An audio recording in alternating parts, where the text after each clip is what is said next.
Assalamualaikum warahmatullahi wabarakatuh. Alhamdulillahillazi hadana li hadza wa ma kunna linahtadiya laula an hadanallah.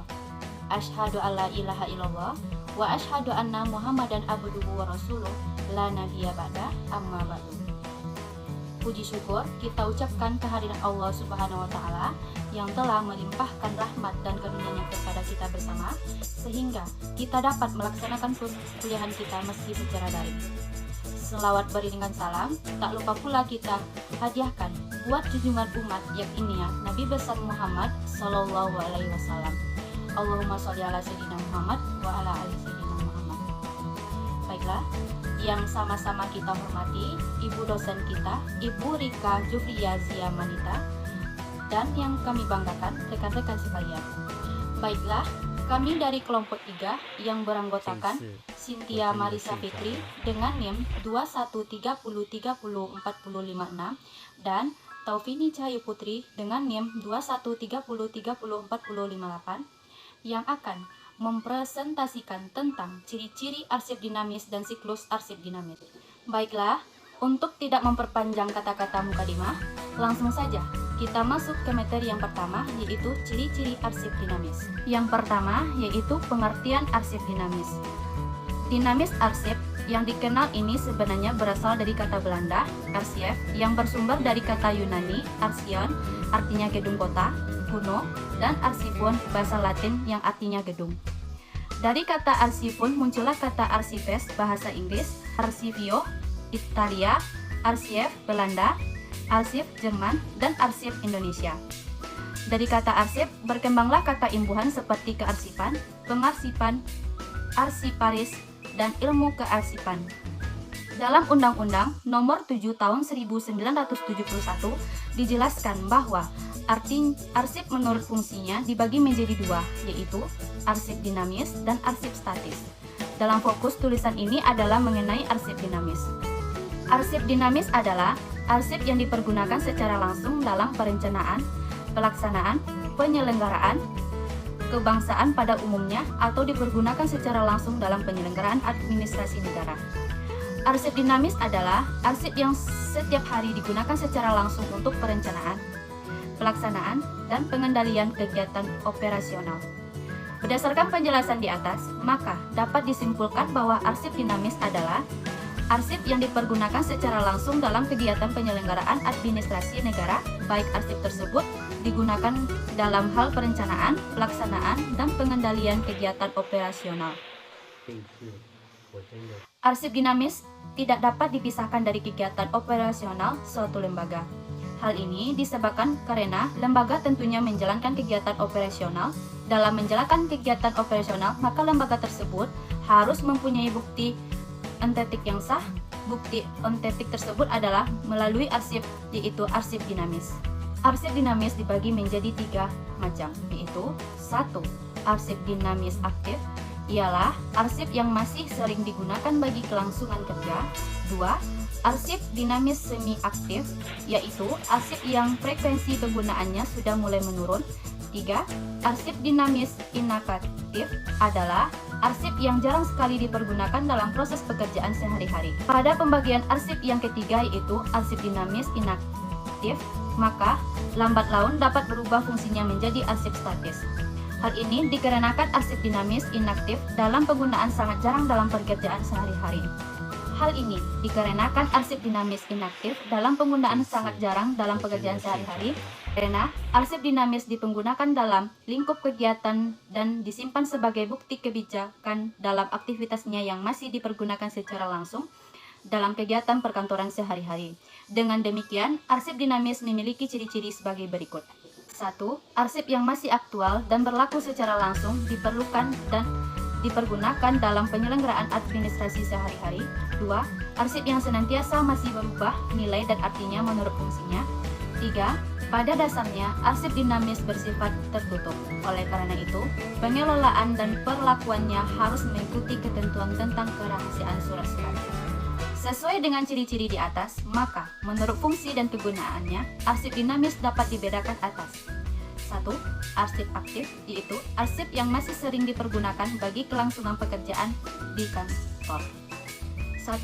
Arsip aktif, yaitu arsip yang masih sering dipergunakan bagi kelangsungan pekerjaan di kantor. 2. Arsip semi aktif, yaitu arsip yang frekuensi penggunaannya sudah mulai menurun. Dan 3.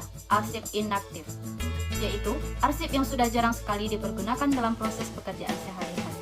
Berdasarkan apa yang saya sebutkan tadi, maka arsip dinamis mempunyai karakteristik tersendiri yang tentunya membedakan arsip dinamis dengan arsip lainnya seperti arsip statis.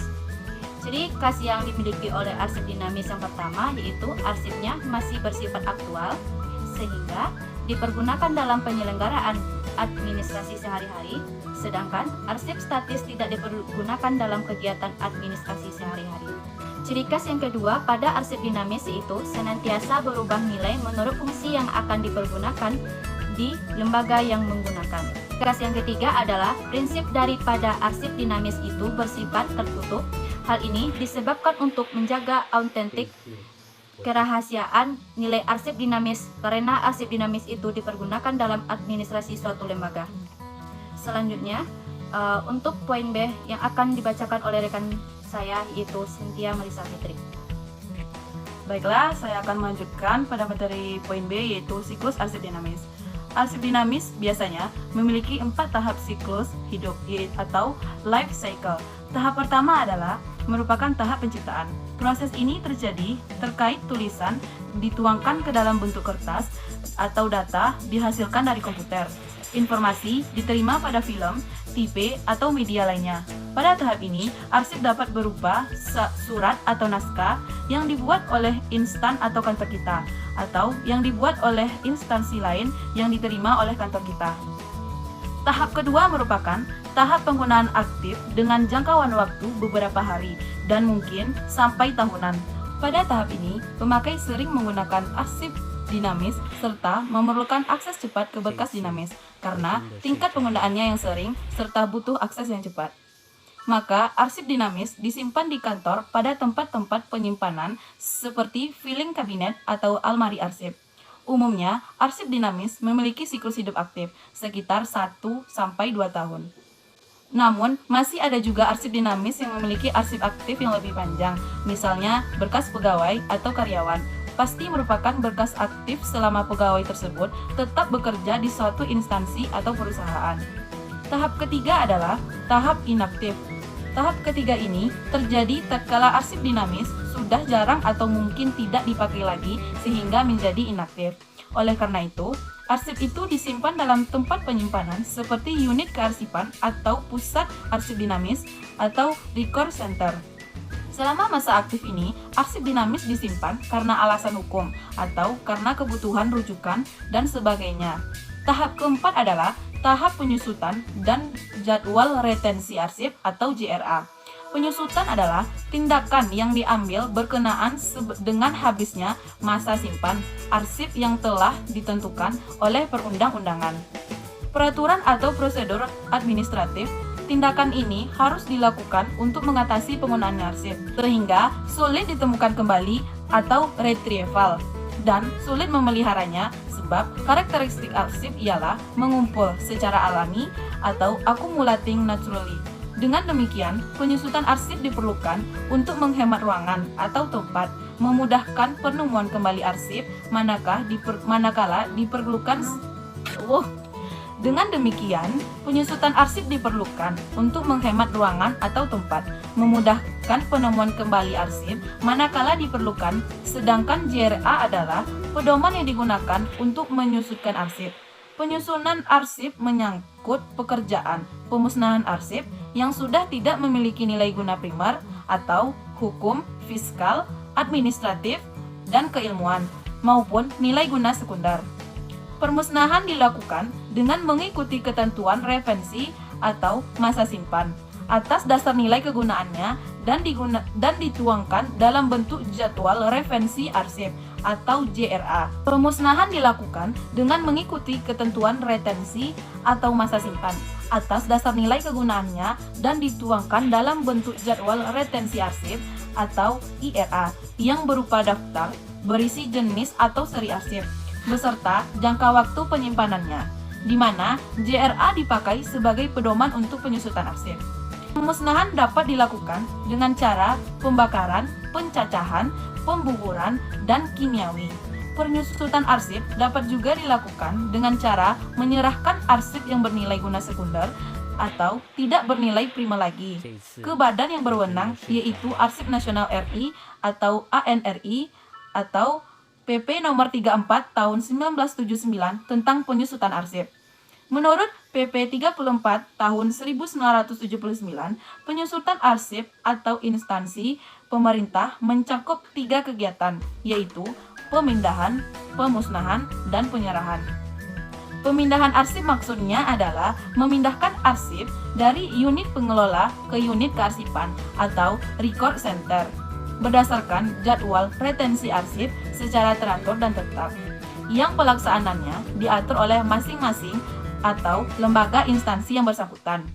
Misalnya, USU memiliki unit kearsipan atau record center tersendiri, sehingga masing-masing fakultas, lembaga, UPT, dan sebagainya akan menyerahkan arsip inaktif yang dimiliki ke unit kearsipan tersebut sesuai jadwal retensi yang telah ditentukannya. Penyusutan arsip perusahaan atau lembaga swasta, yayasan, dan sebagainya disebabkan atau disusutkan berdasarkan Undang-Undang Nomor 8 Tahun 1979 tentang Dokumen Perusahaan.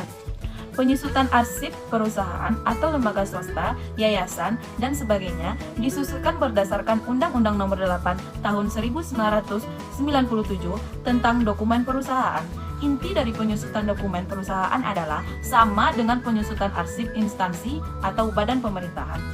Baiklah, hanya itu yang dapat kami sampaikan. Wassalamualaikum warahmatullahi wabarakatuh.